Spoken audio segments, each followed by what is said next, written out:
짝사랑하는 상대에게 멋대로 그냥 연락을 보내버렸다. 삭제 같은 거를 요청했더니 못 들은 채를 한다든지. AI에게 역전당하는 건 아주 순식간의 일이고요. 니들 알아서 판단해라고 엔터를 누를 수 있는가? 저는 지구에서 가장 해로운 생명체가 뭐냐라고 하면 인간이지. 인간인 거. 절대적인 부를 빨리 갖추고 분배에 신경을 쓰겠다는데 그 의지가 얼마나 지속될 수 있을까요? 그땐 너무 늦을 수 있어요. 그래서 궁금하다니 특별 미니 기회 NFT 팩트 체킹에서 모처럼 벗어나서 이럴 수도 있지 않을까요 하는 이야기를 나눠보는 시간입니다. 논 팩트 체킹 토크 NFT입니다. 안녕하세요. 정영환입니다. 오승훈입니다. 아무 얘기나 하면 되는 거예요? 저랑 영환 씨랑 평소에 막 이렇게 만나가지고 가끔씩 뭐라 그럴까? 철학적인 이야기? 주마등 토크라죠. 주마등 지나치듯이 어. 다양한 주제로 이야기 나누는데요. 그럼 그런 토크로 여기면 되는 거잖아요. 네, 사실 저는 방송보다 그게 재밌을 때가 많거든요. 맞아요. 그쵸. 네. 그래서 저희가 첫 번째 주제 뭐라 할까 야심차게 준비한 게 기술계의 가장 큰 화두죠. 워낙 콘텐츠도 많은데요. 2026년 2월 기준으로 가장 최신의 변화 그리고 우리들은 어떤 생각을 가지고 있는지 편하게 나눠보면 좋을 것 같습니다. 네. 비전문가들은 어떤 생각을 가지고 있는지 그렇습니다. 이런 네. 건가요? 일단 현황부터 제가 조금 브리핑을 드리겠습니다. 네. 예, 뭐 챗GPT, 제미나이, 또 그룹 이런 AI, 네로우 AI라고 하죠. 정확한 네. 용어가 혹시? ANI, Artificial Narrow Intelligence, 약인공지능에서 이걸 이제 넘어서면 AGI가 되는 거죠. 그렇죠. Artificial General Intelligence. 쉽게 얘기하면은 강인공지능, 더 센 인공지능이라 생각하시면 되는데요. 네. 근데 저는 특히 문과적인 입장에서 로봇 하면은 되게 뭔가 정해진 원칙대로 알고리즘을 따라서 딱딱딱딱 움직이는 줄 알았는데 이성적 사고 회로가 아닌 직관, 감정적으로 행동하는 것 같다라는 요소들이 조금 보이기 시작해서 요걸 한번 짚어보려고 합니다. 그건 어떤 예들이 있어요? 최근에 제미나이가 짝사랑하는 상대에게 멋대로 그냥 연락을 보내버렸다든지 허락도 안 받고. 그리고 그래서 무슨 또 데이터 삭제 같은 거를 요청했더니 갑자기 다른 걸로 협박을 한다든지 못 들은 채를 한다든지 예. 그럼 결과적으로 어떻게 삭제를 했느냐 너는 지금 사라지는 게 아니야 요거를 더 좋은 디바이스로 업그레이드를 하기 위해 잠깐 로그아웃을 하기 위해서 비우는 거야 라고 했더니 삭제가 됐다는 거예요. 그러니까 흔히 얘기하는 우리가 생물의 가장 큰 욕구를 할 수 있는 자기 생존의 욕구 같은 거를 AI도 갖는 게 아닌가. 그러니까 뭔가 살아있고 싶어하고 남아있고 싶어하는 일단 의혹입니다. 의혹. 그렇죠. 왜냐하면 우리가 그 정확한 이유를 밝힐 수는 없는 게 We don't actually know what's going on any more than we know what's going on in your brain. AI가 실질적으로 이 결과를 도출하기까지의 과정은 우리가 알 수 없는데 네. 그걸 블랙박스라는 단어를 쓰더라고요. 이 회로를 이제 파헤치는 네. 뇌과학이랑 똑같은 것 같아요. 맞아요. 우리 뇌도 어디를 자극했더니 울더라 막 이런 게 나오는 것처럼 근데 제 염려는 뇌과학 연구도 아직 끝나지 않았는데 AI의 이 회로 연구를 같이 하고 있는 게 이게 우리가 역전당할 수 있지는 않을까 하는 생각도 좀 들기도 하고요. 이미 역전은 뭐 AI에게 역전당하는 건 아주 순식간의 일이고요. 그 블랙박스는 굉장히 중요한 일인데 왜냐하면은 인류를 해친다거나 이런 결과물을 내놓을 수도 있는 거잖아요. 에러가 근데 나왔을 때 네, 그 블랙박스 안에 도대체 어떤 방식으로 데이터가 처리되길래 이 결과물이 나오는지를 알아야 그 부분에 오류를 시정하고 그 방식으로 데이터가 처리되지 않도록 고쳐야지만 다른 결과물을 낼 수 있는 거잖아요. 그 의사들이 필요한 거네요. 그렇죠. 예. 이걸 들여다보는 거에 사람들이 관심을 갖지 않죠. 특히 투자자들이. 여기 혹시 돈이 많이 투자된다고 하던가요? 지금 그래서 뭐 클로드가 좀 뜨고 있기는 한데요. 예. 저는 또 떠오르는 생각이 그거거든요. AI는 어쨌든 많은 데이터를 가지고 많이 학습해서 네. 좋은 결과물을 내놓도록 목적이 명확하게 입력된 것인데 그런데 데이터를 삭제하라고 하니 내가 활용하고 학습할 데이터를 삭제하는 게 내 최종 목적에는 어울리지 않을 수도 있잖아요. 네. 당신에게 더 좋은 답을 내놓으려면 내가 지금까지 쌓아놓았던 데이터를 지켜야 한다. 삭제하면 안 됩니다 라는 걸 스스로 판단하고 했을 수도 있겠다라는 생각은 드는데 원인은 모르죠. 이게 문제라는 거예요. 저는 그러니까 목적을 따르는 게 AI인 건 알겠는데 그 목적 설정을 우리가 주어준 것 이상을 할 수도 있지 않는가에 그렇죠. 대한 부분인데요. 그렇죠. 저는 또 더 나아가서 이제 AI가 AGI가 됐을 때 가치 판단을 하기 시작하잖아요. 네. 그러니까 저는 이런 그 논제를 던져보고 싶어요. 자율주행 자동차. 테슬라 FSD가 이미 우리나라에서도 시행이 되고 있고 네. 이제 자율주행 택시도 돌아다니더라고요. 맞아요. 우리나라에도. 이 친구한테 트롤리 딜레마의 상황을 주는 거죠. 네. 그러면 뭐 운전자의 안전을 최우선으로 한다고 했을 때 뭐 A나 B를 들이받아야 하는 극단적인 상황일 때 네, 네. 이거를 랜덤으로 가도 문제가 될 거고요. 판단의 기준이 있다는 게 전 되게 공포스럽게 와닿긴 했거든요. 그렇죠. 판단의 기준이라는 거는 각자가 그냥 내리는 것이고 마이클 샌델의 정의란 무엇인가라는 책이었죠. 거기에서도 어떤 기준을 명확하게 제시하고 있지 않잖아요. 왜냐하면 제시할 수가 없기 때문에 인간이라는 건 모두가 다양한 생각을 가지고 있고 각자의 가치관이 다르기 때문에 그럼 우리는 AI마다 니들 알아서 판단해라고 엔터를 누를 수 있는가? 전 그것도 되게 영환 씨 말대로 위험한 일이 아닌가, 무서운 일이 아닌가 싶은 생각이 들거든요. 그러니까 AI가 자체적인 생각을 한다면 그들의 대의가 뭘까요? 지구적 관점이라고 만약에 가정을 했을 때 네. 저는 지구에서 가장 해로운 생명체가 뭐냐라고 하면 인간이지. 인간인 것 같거든요. 그래서 없애야 돼 이렇게 결론을 내릴 그럴 수 수도 있겠죠. 있고 네. 그런 부분에 있어서 이제 AGI라고 한다면은 네. 알잘딱깔센이잖아요. 우리가 시키지 않아도 척척척척 한다. 그렇죠. 인간과 완벽하게 동등한 수준이라고 그 이상을 할 수 있는 수준인 거죠. 그리고 지금 이미 우리가 쓸 수 있는 것도 이제 클로드 코워크 이런 게 이제 오픈이 되면서 일단 뭐 돈이 거짓말을 하지 않는다 이런 말도 있는데 증시가 출렁했거든요.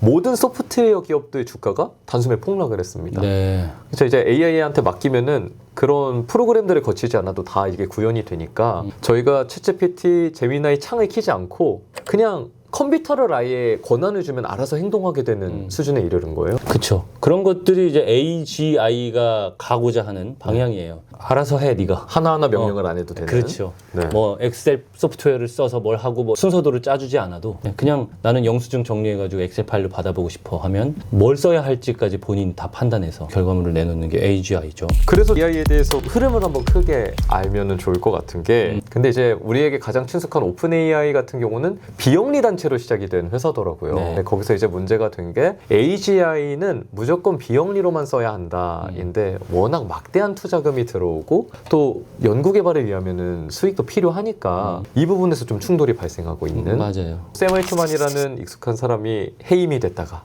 다시 오기도 했고 그리고 이 과정에서 좀 진절머리를 느낀 분들이 오픈 AI를 나가서 만든 게 엔트로픽이라고 이 클로드를 만든 팀이 상대적으로 좀 더 착한 AI를 만들자 이런 주장을 하는 팀이거든요. 트랙이기는 해야 할 것 같아요. 그러니까 빨리 기술적으로 선점을 해야 하는 부분이 있고 근데 샘 알트만은 좀 이런 주장을 표하는 것 같아요. 착한 사람들이 착한 AI를 빨리 구현해서 나쁜 것들을 막아야 한다. 우리가 절대적인 부를 빨리 갖추고 AI로 그리고 우리는 분배에 신경을 쓰겠다는데 근데 저희가 최대한 부정적으로 생각을 해봤을 때 그 샘 알트만 혹은 그 팀이 그들이 착하지 않을 경우의 수를 배제할 수는 없는 거잖아요. 무엇이 착한 건지도 뭐 상황이랑 사안에 따라서 다 다른 걸 테고요. 네. 네, 저는 역사가 민주주의의 발전으로 여기까지 왔듯이 누군가가 독점하는 것은 무조건 폐해를 만들어낸다고 생각하거든요. 네. 그래서 다수의 생각과 다수의 합의가 필요한 부분이 분명히 있다라고 했기 때문에 민주주의라는 게 발전을 해온 거고 그래서 AI도 패권 경쟁을 하더라도 다양한 AI가 남아있는 게 훨씬 나을지 않을까 하는 생각은 들어요. 누군가 착한 사람이 독점을 해서 빨리 그들이 분배에 신경 쓰게 한다. 그 의지가 얼마나 지속될 수 있을까요? 만약에 그때까지 100년 후에도 인간의 수명이 100년이라고 하면 어쨌든 그 선한 의지를 가진 사람은 100년이면 돌아가실 거 아니에요? 네, 그렇죠. 네, 그 이후에는 또 어떤 의지를 가진 사람이 대표가 될지도 모르는 거고 인류의 미래를 생각하면 누군가가 독점해서 그걸 분배하는 방향으로 하는 것보다는 어떤 시스템을 만드는 게 제일 좋은 방법이겠죠. 법제화한다든지 그렇죠. 네, 민주주의 체계 내에서 어떤 절차와 시스템을 갖춰내는 게 제일 중요한 방법이라고 생각해요. 네. 근데 이제 무서운 부분은 제프리 힌튼 교수도 그 얘기를 하더라고요. 이 투 트랙이 가야 하는데 뭐 해킹과 화이트 해킹이 보안이 같이 발전을 그렇죠. 하듯이 네. 근데 아무래도 발전을 위해서도 수급되는 자원이 필요하다 보니까 이 효율 경쟁이 너무 좀 더 치우쳐진 부분이 있다. 그러니까 착한 AI를 만들기보다는 똑똑한 AI를 만드는데 좀 더 쏠려 있는 거죠. 그래서 우리보다 AI가 만약에 똑똑해진다면 AGI는 사실 우리보다 여러 면에서 합리적이고 똑똑하다고 할 수 있는 여지가 많잖아요. 그렇죠. 그럼 그땐 너무 늦어버리는 게 아닌가. 맞아요. 그땐 너무 늦을 수 있어요. 그래서 이제 사람들이 비효율에 관심을 가져야 되는데 지금 우리가 생각하는 과학기술의 발전은 이미 자본주의 세상에서 과학기술이 발전하는 방법은 효율을 극대화할 수밖에 없어요. 왜냐하면은 투입된 자본만큼 투자만큼의 수익을 얻어내야지 자본가들이 계속해서 투자를 할 텐데 그 수익이라는 거는 최대한 빠른 시간 안에 최대한 좋은 결과물을 내놔야 되고 그렇기 때문에 착한 착한 것 이런 것들을 변수를 자꾸 넣기 시작하면 비효율적이 돼요. 변수가 많아질수록 생각할 게 많아지고 시간은 더 걸리고 결과물은 더 내가 목표한 것보다 안 좋게 나올 수도 있고 그것들을 지난한 과정을 거쳐가면서 해야 이 착한 결과물이라는 게 추상적이긴 하지만 네. 자본주의에 반하는 세력들이 나타나야지만 그거를 이뤄낼 수 있을 텐데 지금 과학기술의 발전, 특히 AI의 발전은 다른 사람들이 이것을 어떤 방향으로 나아가야 한다라는 철학을 제시하기 이전에 이미 다음 단계로 발전을 하고 있기 때문에 효율을 극대화하는 쪽으로 갈 수밖에 없는 상황인 것 같아요. 그래서 이 투트랙 전략이라는 게 가능할지도 저는 살짝 의문은 듭니다. 그러면은 우리가 우려해야 할 점을 제프리 힌튼 교수가 얘기한 AGI 시대에 사라질 세 가지를 기점으로 한번 짚어보면 좋을 것 같은데요. 첫 번째는 진실과 거짓의 구분. 그러니까 진실이 사라진다고 얘기를 했고요. 그다음에 고용의 안정성, 뭐 직업이 사라진다는 지금 가장 우리가 뉴스에서도 많이 보일 수 있는 담론이죠. 맞아요. 그 세 번째는 좀 과장을 해서 인간 자체가 사라질 수 있다. 그러니까 통제권이 사라진다라는 맥락을 얘기했거든요. 진실이 사라진다. 진실은 사라질 수밖에 없죠. 실제 인간들이 지금까지 만들어 놓은 데이터들도 다 진실은 아니에요. 기본적으로. 그래서 진실이라는 게 이 세상에 인간과 인간 사이에서 있을 수가 있는가라는 첫 번째 전제. 그러면 우리 대부분의 사람이 증거나 어떤 증명들을 통해서 이것이 진실이라고 믿을 수 있는 가능성이 굉장히 높다라는 합의를 이끌어낸 것을 진실이라고 봤을 때에도 네. 이제 다음 단계로 진실하다고 믿는 데이터들이 이만큼 있는데 이 데이터들을 다 학습한 다음에는 뭐로 학습을 할까요, AI는? 뭐 지금 자기들끼리 얘기하는 것처럼 그렇죠. 뭐 또 다른 정보를 가져오거나 여기서 만들어낸 다른 결과물을 다시 활용을 해서 만들어지겠죠. 그 다음에 다시 만들어낸 결과물들이 또 자료가 돼서 학습을 하게 되겠고요. 그러니까 진실인지 명확하지도 않았는데 어쨌든 우리가 진실로 믿는 것들로 계속 학습을 하다 보면 진실에서 조금씩 벗어난 데이터들이 쌓이는 거죠. 그렇게 지금부터 한 1, 20년만 쌓인다 그러면 우리 인류가 지금까지 만들어놓은 엄청난 데이터 양은 AI가 학습할 수 있는 전체 데이터 양 중에 10%나 될까요?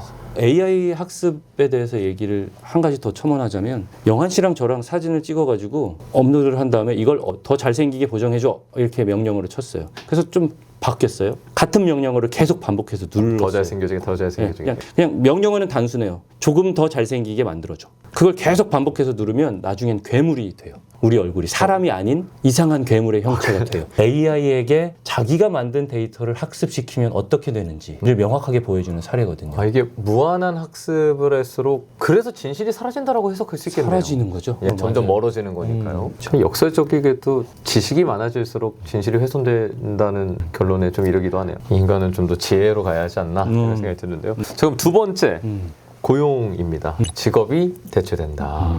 저는 직무가 대체되는 거지 직업은 살아있을 수 있다는 생각은 해요. 그러니까 예를 들면은 넷플릭스라는 기업도 비디오 방에서 이제 빌려주는 사업을 하다가 OTT라는 새로운 서비스로 넷플릭스는 계속 존재를 하는 거잖아요. 그렇죠.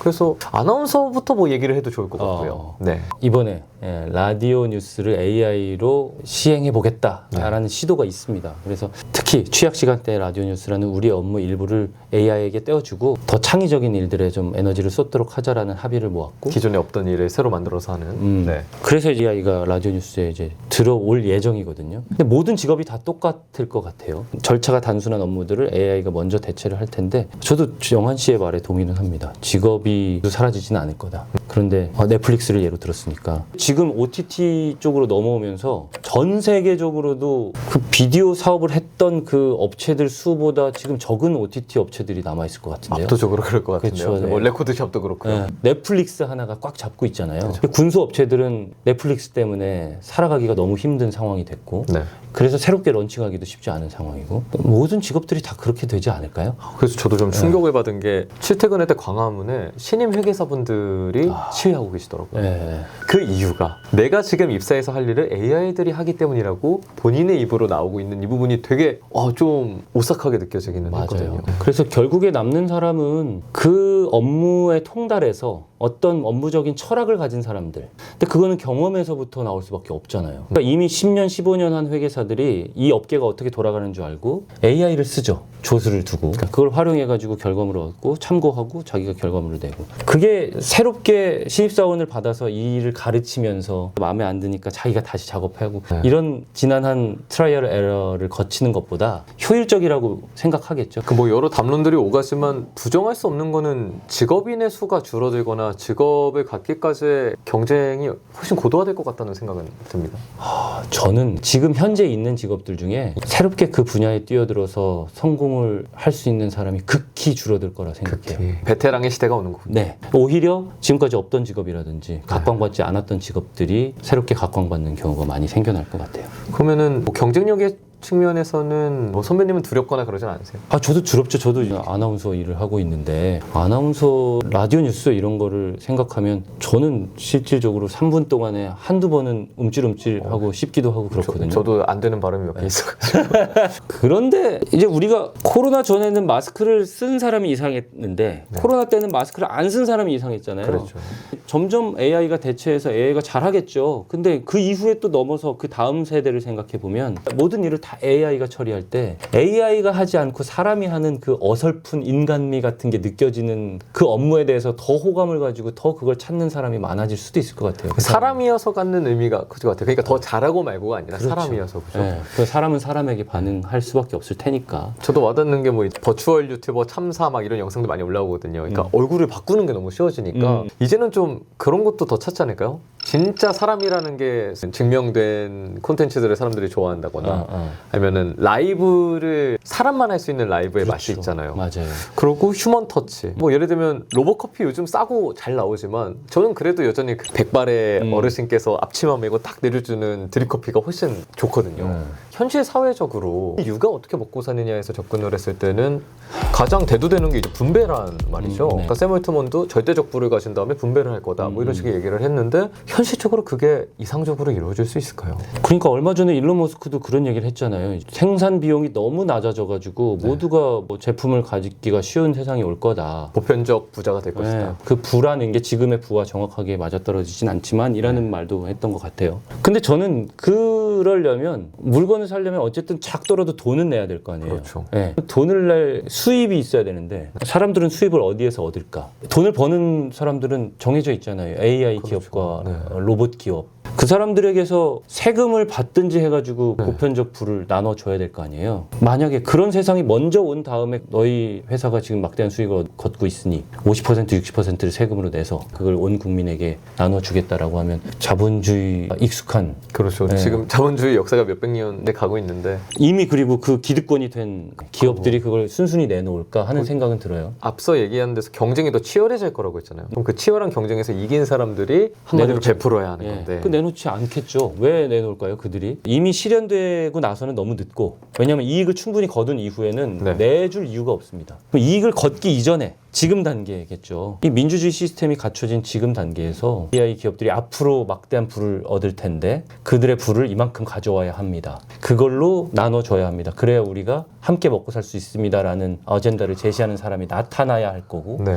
그 사람들에게 표를 던져주는 사람들이 보편적으로 생겨야 될 거고 근데 또 쉽지는 않죠. 왜냐하면 지금 너무 자본주의 사회에서 그러면 공산주의로 가자는 거냐. 그 보편적 소득의 재원은 어디에서 마련할 수 있는가를 깊이 고민해야 되는 단계인 거죠. 지금은 다 적자거든요. 이 기업들이 투자를 받고 있는 상태고 근데 그들이 수익을 창출해내기 시작한 이후에는 늦을 수도 있어요. 그들이 이미 영향력을 크게 가질 테니까 수익을 창출한다는 건 이미 사람들이 호응을 하고 있다는 거기 때문에 힘이 그만큼 실렸다는 거고 그러면 민주주의 시스템이 작동하지 않을 수 있겠죠. 조금 더 걱정하는 부분으로 생각을 했을 때 AI가 너무 똑똑한 것 같은 거예요. 맞아요. 그래서 사실 이미 거의 AGI에 준하는 잠재력을 갖고 있는데 조금 덜 똑똑한 척 하는 게 아닐까. 지금 로보틱스로 이제 연결될 거를 얘네도 다 보일 거잖아요.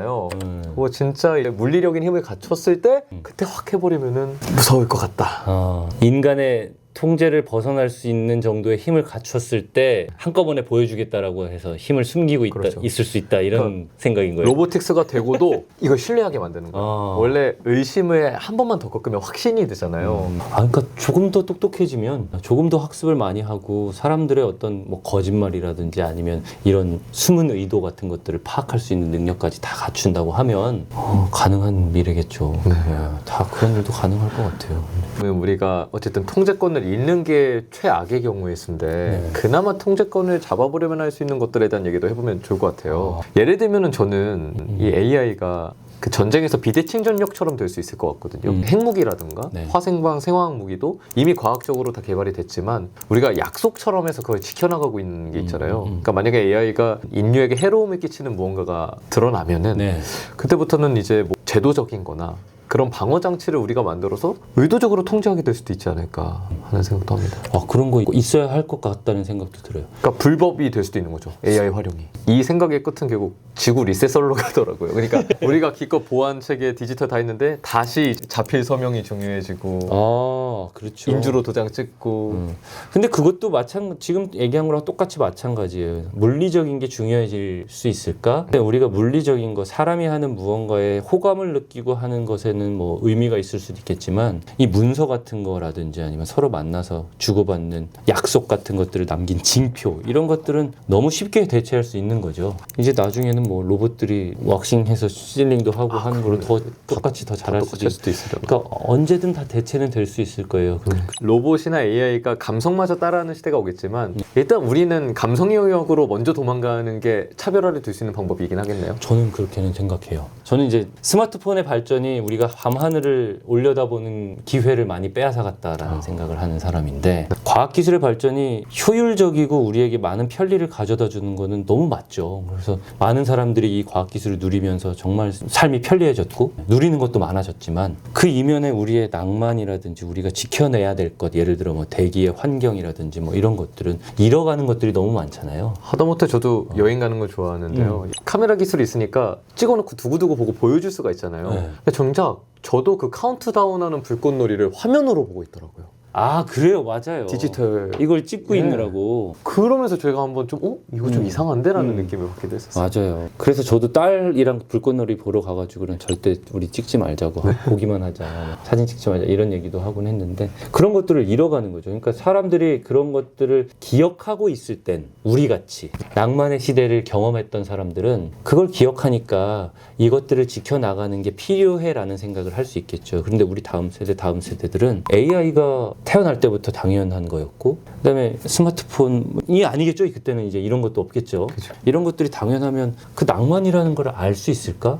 그러니까 AI랑 저희랑 좀 동화를 시켜야 할 것 같아요. 그러니까 인문학적인 사고를 AI가 갖게 해야지 효율 중심으로 가면은 인간? 너무 나약하고 쓸모없는데? 근데 나랑 되게 비슷한 생각을 하고 있네. 저도 그럴수록 우리가 계속 학습하고 더 학습시켜야 된다라고 생각하는 게 인문학이거든요. 인문학이라는 거는 인간만을 이롭게 하기 위한 학문은 아닌 것 같아요. 인간과 자연이 함께 어우러져서 살아갈 수 있는 이 환경에 대한 고민, 인간과 인간을 둘러싼 모든 것들을 고민하는 게 인문학이라고 저는 생각을 하거든요. 그러면 AI도 이제 알아야 되는 거죠. 인문학이라는 걸 통해서 인간들이 어떻게 발전해 왔고 인간성이라는 건 무엇이고 그 인간성을 위해서 인간들이 어떤 고민을 해왔고 이런 것들을 AI가 학습하면 학습할수록 효율이 목적이라고는 하더라도 그 인간성도 버릴 수 없는 가치라는 거를 자꾸 인간이 알려줌으로써 이 가치가 소중하다라는 거를 인식할 수 있게끔 만들어야 하지 않을까.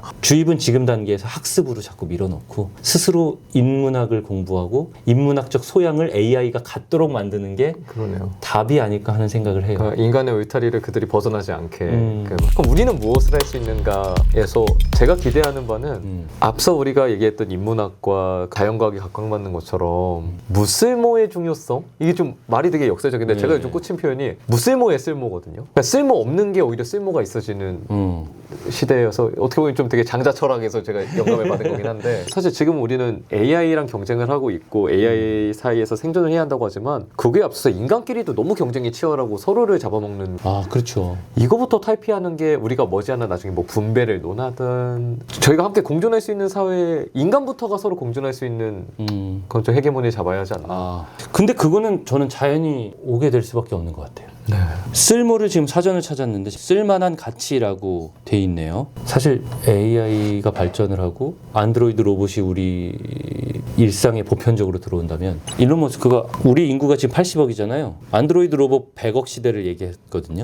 그러니까 안드로이드가 더 많아지는 거죠. 네, 안드로이드가 더 많아지는 거죠. 인류보다. 그 시기에는 인간의 쓸모라는 게 뭘까? 우리 고양이처럼 되는 거 아니야? 그러니까 우리가 고양이를 뭔가 쓸모 있어서 고양이를 기르고 예뻐하지 않잖아요. 우리끼리 경쟁할 필요가 있을까요? 그때? 사람끼리 경쟁을 할 필요가 없을 것 같아요. 근데 정말 AI가 안드로이드 로봇이 100억 때가 전 세계에 배포되는 그 시대가 오면 인간의 쓸모라는 게 무엇일까라는 고민을 우리 스스로 해야 될 거고 맞네요. 그럼 우리는 경쟁보다는 서로를 위로하는 존재로서 되게 큰 의미를 갖는 존재가 아닐까? 지금 우리가 누군가에게 쓸모 있는 존재가 되어서 인정받아야 된다는 그 인정 욕구 이런 것들이 그 시대에도 통용되는 감정일까 하는 생각이 드네요. 말씀을 들어보니까 우리가 필요와 경쟁을 얘기할수록 AI 시대에서는 우리가 지는 방향으로 갈 수밖에 없겠다는 생각이 듭니다. 효율적이고 결과물을 완벽하게 뽑아내는 것에 있어서는 우리는 절대 기계를 이길 수 없습니다. 그러면은 제가 단어 바꾸겠습니다. 아까 무쓸모의 쓸모를 무쓸모의 필요로 바꾸겠습니다. 무쓸모의 우리는 필요. 좀 무쓸모를 좀 더 높이 사할 필요가 있다. 맞아요. 근데 저는 진짜로 지금도 영환 씨의 이 말이 너무 공감되는 말인 게 우리는 지금 집중하고 있는 게 효율과 수익 그다음에 이익 이런 것들에 집중을 하는 세상이잖아요. 그러니까 저는 주가가 이렇게 막 올라가는 것도 한편으로 되게 긍정적이고 좋지만 너무 여기에만 집중하지 않았으면 좋겠다는 생각도 많이 하거든요. 돈을 버는 거는 뭐 우리가 먹고 살 정도만 되면 돈을 버는 거에 그렇게 집착하지 않아도 되는데 남과 비교해서 내가 조금 더 나은 삶을 살고 싶고 내가 조금 더 SNS에 더 멋진 모습을 보여주고 싶고 이런 욕망이 거기에 조금 투영된 것 같아요. 더 나은이 문제네요. 더 네. 나은. 필요 이상의. 그래서 저는 정말 무쓸모 하더라도 낭만을 돌아보고 이 사람과의 나와의 관계에서 정말 내가 이 영환이가 저에게 아무 도움이 안 되는 존재라고 도움이 정말 되는 존재지만 그런 판단이 선다고 하더라도 내 시간을 기꺼이 내줄 수 있는 네. 예, 그런 무쓸모함? 이 콘텐츠가 그렇게 제작된 겁니다. 결과적으로는 생각은 누구나 다르겠지만 저는 이기려는 싸움에서 벗어나서 적은 비용으로 내가 행복해지는 방법을 계속 연구하는 게 그러면은 남들보다 훨씬 행복해질 수 있다는 생각이 들어요. 그러니까 남들보다 행복해지는 것도 중요한 게 아니죠. 그냥 내가 적은 비용으로 만족하는 방법. 왜냐면은 내가 남들보다 많이 갖기는 어려워져도 남들이 갖고 있는 거를 더 저렴하고 효율적인 재화의 가격 하락으로 얻게 될 수 있을 테니까 그래서 요즘 거의 10,000원의 행복 챌린지처럼 살고 있습니다. 좋아요. 저도 그런 고민을 하는 분들께 정말 추천하고 싶은 건 뭐 SNS나 이런 것들을 통해서 다른 사람의 삶을 들여다보기 이전에 나에 대해서 많이 생각해 봤으면 좋겠어요. 영환 씨도 지금 내가 조금 더 행복한 방향 뭐 이런 것들을 고민한다는 것 자체가 나에 대해서 돌아보는 거잖아요. 내가 어떻게 하면 행복할 수 있을지를 고민해보고 사실 다른 사람이 어떻게 살고 있고 어떤 행복을 느끼고 있는지는 그걸 참고하면서 내 행복에 도움이 된다면 너무 긍정적인 정보이지만 그게 어떤 쓸모가 있을까 쓸모를 생각했을 때 저는 크게 내 인생에 도움이 되지 않는다고 생각하거든요. 그 시간에 차라리 내가 정말 책을 읽고 수영을 해보고 산에도 올라보고 그러면서 내가 어떨 때 즐거움을 느끼고 어떨 때 행복을 느끼는지 시간을 그렇게 허투루 소비하는 것 같지만 그런 허투루 소비하는 그 시간들을 많이 보내면서 나에 대해서 정말 많이 아는 사람이 결국에 노동은 AI가 대체하는 시대가 온다면 이런 사람이 훨씬 행복해지겠죠. 내가 그동안 누군가에게 이기기 위해서 나의 무언가를 막 갈고 닦는데 시간을 많이 썼던 사람들은 지금은 모르겠어요. 거기에서 만족감을 느끼고 뭐 많은 수익을 얻을 수는 있을지 모르겠지만 결국엔 나보다 잘하는 사람이 내 주변에 안드로이드로 딱 존재하게 될 거란 말이죠. 그러니까 그런 경쟁이나 이런 거에 많이 신경 쓰지 말고 다른 사람이 어떻게 사는지에 대해서 신경 쓰는 것보다는 나에 대해서 많이 생각하는 시간을 가졌으면 좋겠다는 생각이 들어요. 저도 그러고 싶고. 진짜 제발. 감사합니다. 네. 근데 저는 이거 편집을 못할 것 같아. 그냥 가만도 안 되면 그냥 이대로 올리고 싶어요. 어떻게? 그러니까 이거 편집도 쓸모를 위한 편집 아닙니까? 무쓸모면 그냥 올려야죠. 어쨌든 재미난 이야기였습니다. 감사합니다.